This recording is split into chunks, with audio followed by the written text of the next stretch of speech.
Magandang hapon po. Nandito po tayo sa likod ng bahay. 5:37 na po ng hapon ngayon. Ang ganda ng ulap po. Tignan nyo. At nandito tayo dahil wala po. Sinisilip lang po natin yung likod. Ngayon po dahil gagabihan na. 5:37 na po ng hapon ngayon. Ngayon po ay Friday. Magluluto po tayo ng ulam para po mamayang gabi.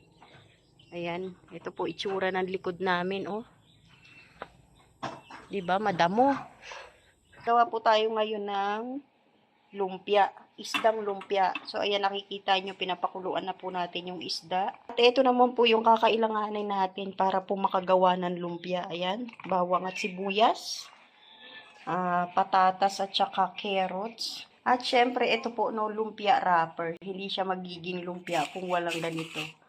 Ang gagawin natin ay isdang lumpia. So, ayan, dahil kumulo na po, okay na po yan.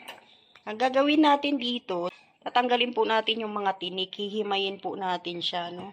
Kukunin lang natin yung laman. Yun lang kasi yung kailangan natin. Ba't nandito ka, Bito? Ha? Pumapasok ka na dito sa loob ng bahay, ha? Tatanggalan natin ng tubig yung pinakuluan nating isda. Ayan. Kalahating kilo po yung isda na yan. So, ayan na. Ngayon, ilalagay natin sa plato at hihimayin po natin. Tatanggalin po natin yung mga tinik. Ayan po, hihimayin na po natin. Pinakuluan natin isda.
Yun, tapos na po tayo at ito na po yung nahimay nating isda. Tapos ngayon, dudurugin po natin siya ng tinidor para po makita natin kung meron pa pong naiwan na tinik.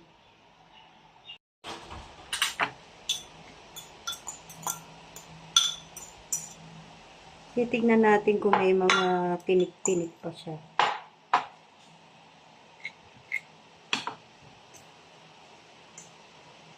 Na meron, oh. May tinik.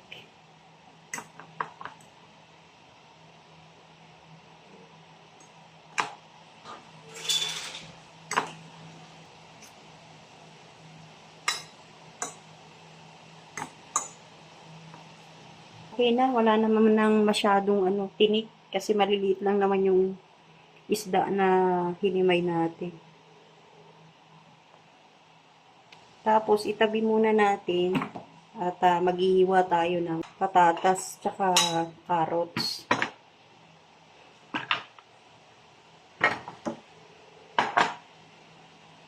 Ngayon po, babalatan natin yung carrots saka patatas. Ayan, nabalatan na po natin. Ngayon po, huhugasan naman po natin. Tapos, pag nahugasan na po natin, syempre, ano pa pong susunod, hihiwain na po natin.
ibalot. Ngayon naman po igigisa natin yung isda kasama po yung carrots at saka yung patatas bago po natin ibalot. Dahil mainit na, lalagyan na natin ng mantika. Yan. Tapos lagay na natin yung bawang.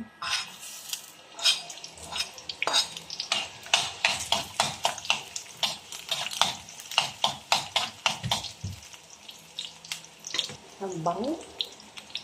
Uy. Tapos lalagay na natin yung sibuyas.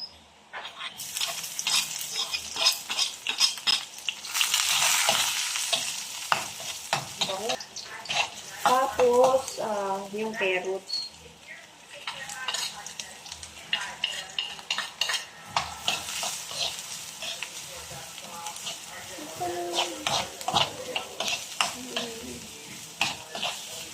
Tapos yung patatas.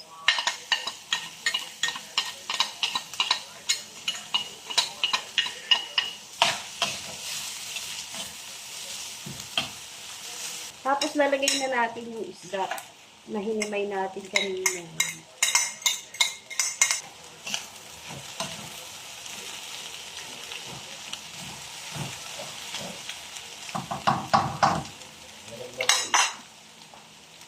Tapos lalagyan natin siya ng asin. Oh. Tapos paminta. Yan. Para mabango. Tapos lagyan natin ng pampalasa. Ayan. Pinahinaan po natin yung apoy. Kasi dumidikit na yung ano.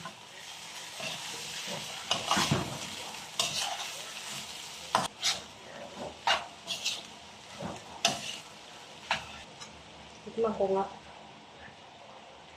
Okay na. Ngayon, ibabalot na po natin. So, ilang peraso lang ito. 20 pieces. Parang sobra pa nga ito eh. Masarap yan. Sarap yan. Depende sa kakain. Yan na, oh. Simula na tayo.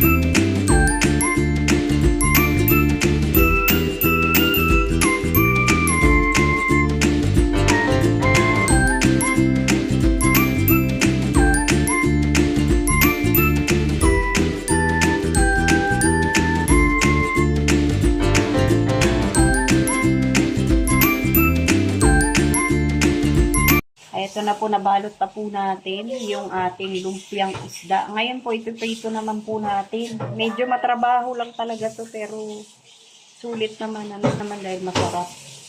Yan na, ipiprito na po natin. Mainit na yung mantika. Yan na. Mahina lang po dapat ang apoy para hindi siya masunog.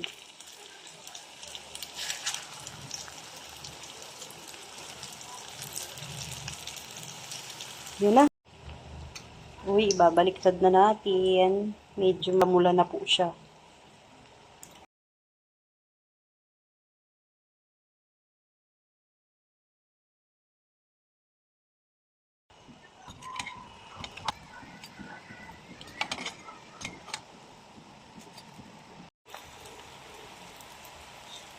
Uy, ito na yung last, oh.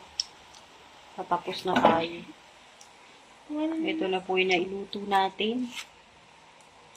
Kunti na lang. Iluluto natin. Tikim ka? Tikman ko. Mainit. Siyempre, kaluluto lang. Ang lasa. Wala sa usawan. Gagawa pa tayong sausawan. Ano? Okay na? Ate, ikaw? Masarap? Hindi. Ito na po lahat yung ating naluto. Tapos na. Ngayon, gagawa naman po tayo ng sausawan para po dito sa ating lumpia. isdang lumpia. Dito na po tayo magluluto ng sausawan. Dito tayo nagprito, tapos na tayo. So, dito na tayo magluluto ng sausawan. Ito po cornstarch to. Yan. Nalo na po natin sa tubig. Yan, lalagay na po natin.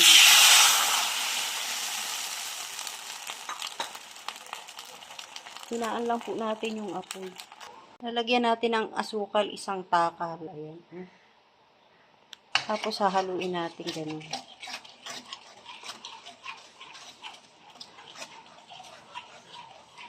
Yan, dinagdagan natin ulit ng isa pang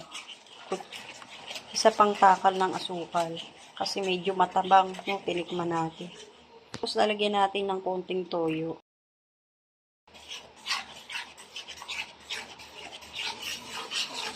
Yun, oh. Tapos lalagyan natin ng paminta.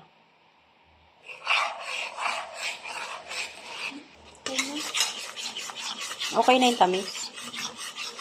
O, yan. Tinikman ng anak ko. Okay na daw. Matamis-tamis.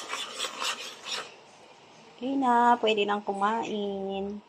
Luto na po yung ating lumpiang isda at saka yung sausawan. Sarap. Yung may sausawan na siya, oh. Kanina wala, eh. Ano, pasado? Kaso mamaya pa tayo kakakain lang natin. Yan.